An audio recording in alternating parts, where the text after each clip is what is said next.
Gaza में 1 महीने तक चले हमलाबाजी के बाद 7 अप्रैल को इजरायली सैनिकों की वापसी तो हो गई, लेकिन अपने पीछे वो एक ऐसा जख्म छोड़ गए हैं जिसे जो कोई भी देख रहा है या सुन रहा है तो इजरायली सेना की बर्बरता को धिक्कार रहा है। दरअसल गाजा में स्थित खान यूनिस के नासिर अस्पताल में गाजा नागरिक के सुरक्षा कार्यकर्ताओं ने एक सामूहिक कब्र का पता लगाया है, जिसमें लगभग 300 शव पाए गए हैं। सूत्रों का कहना है कि इन सभी शवों को खोदकर बाहर निकाला गया है ताकि IDF DNA परीक्षण करा के ये पता लगा जा सके कि जो लाशें मिली हैं उनमें गाजा के बंधकों में से कोई था भी या फिर नहीं।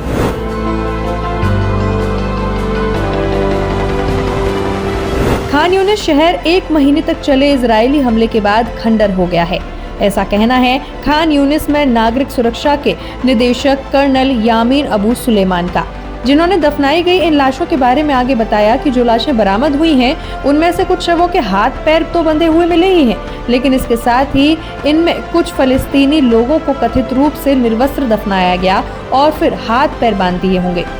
इसके बारे में उन्होंने अनुमान लगाते हुए बताया कि क्षेत्र में फांसी देने के संकेत तो थे, लेकिन ये कहना मुश्किल होगा कि इन सभी को जिंदा दफनाया गया था या फिर मारकर, क्योंकि ज्यादातर शव सड़ चुके हैं, तो इसे बिना किसी पोस्टमार्टम के कहना अभी थोड़ा मुश्किल होगा।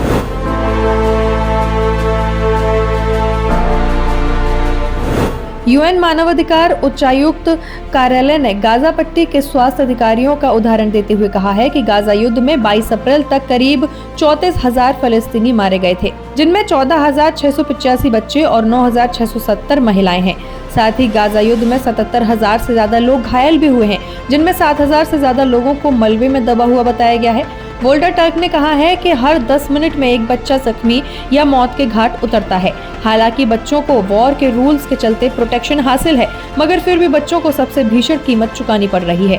UN के ह्यूमन राइट्स कमिश्नर ने गाजा के दक्षिणी इलाके रफाह में इजराइल के पूरे आक्रमण के खिलाफ भी चेतावनी जारी की है, जहां लगभग 12,000 लोग आसरा लिए हुए हैं। इनमें से ज्यादातर लोग गाजा के दूसरे इलाकों में युद्ध से बचकर यहाँ पहुंचे हैं।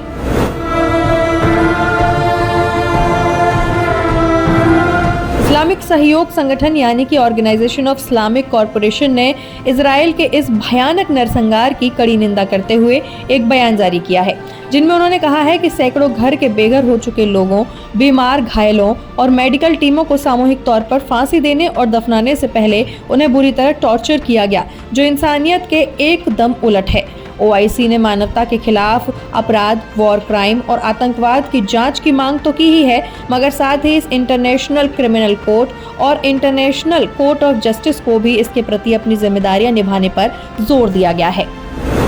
Bureau report, Bharat Shri.